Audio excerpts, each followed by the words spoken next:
Even though I don't think anyone was really asking for another buddy cop style movie, I mean, my interest in this was kind of high at one point. But yeah, the movie I'm talking about today is The Hitman's Bodyguard. Of course, a lot of the interest in this movie for me, anyways, came from casting Ryan Reynolds and Samuel Jackson together. Both actors I really enjoy in many other things, and I figured them together, at least it could be interesting. The plot for this movie isn't all that complicated. Basically, Ryan Reynolds plays one of the world's best bodyguards, who's forced to protect Samuel Jackson's character, who's this hitman that has to testify in court since his testimony is key in putting away a corrupt president. And to put it lightly, Samuel Jackson's character and Ryan Reynolds' character don't really get along that well. But he has no choice but to keep him alive. And of course he doesn't want him to get there to testify against him, so he sends waves and waves of henchmen to try and kill Samuel Jackson. So it's really just a race against time to keep Samuel Jackson alive long enough to get him there so he can testify. Of course the main highlight in this movie for me is going to be the pairing of Ryan Reynolds and Samuel Jackson, who I both think are really funny on their own, but in this they're also pretty funny because they're such a great combo. And they have really good chemistry together, too. Like, there's plenty of moments in this movie that are pretty funny and have me laughing and a bunch of the people in my theater laughing.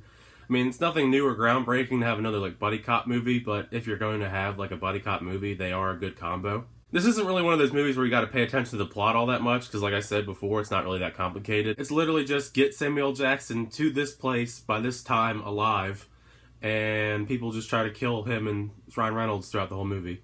They do try to throw some twists and turns into the story, but for the most part, they're pretty predictable. I mean, especially if you actually paid attention. I like that there was a lot of action in the movie, but after a while, it really just got kind of repetitive, because you can only have so many car chase scenes in one movie, and it starts to blend together after a while. Honestly, there probably is like at least a half dozen car chase scenes in this movie. I mean, they're shooting at each other in the car chases, but it gets old, because the common tropes where they always miss, but the main characters always don't miss. Like, I'd have to go back and watch it again, of course, but I think Samuel Jackson gets hit by, like, one bullet, and it's, like, in the very beginning of the movie, and it causes him to have a limp the whole time. Otherwise, they don't really, like, have any repercussions for shooting all these bullets at each other.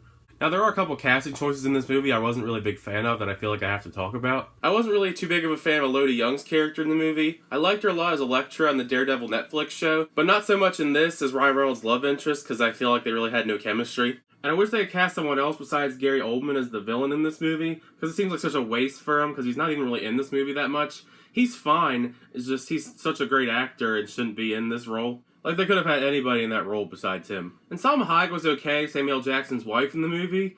She had a few funny scenes, but a lot of it was kind of just forced, crude humor. But it didn't bother me too much, so it was just okay. To give a score for this movie, I'd have to give The Hitman's Bodyguard a C. Since most of the reason this movie is passable is because of the pairing of Ryan Reynolds and Samuel Jackson. It's definitely not a movie I'd rush out to go see immediately, but if you want to go turn your brain off for 2 hours and have some decent laughs and a few cool action scenes, I mean, you might as well give it a shot. But anyway, thanks for checking out my review for the film. Feel free to leave a like, comment, subscribe, all that jazz. But until next time, I'll see you guys later.